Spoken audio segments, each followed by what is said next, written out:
Hi, I'm Josh from Oxford Plastics. Today I'm talking to you about the LowPro trench cover system.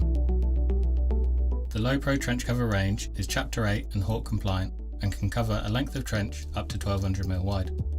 Before installation, you need to do a site-specific risk assessment, including measuring the trench to ensure suitable width. Here we're using the LowPro 1510 in a driveway, which is our largest board. The trench should be a maximum width of 900mm. Set up a worksite perimeter with Chapter 8 Avalon barrier.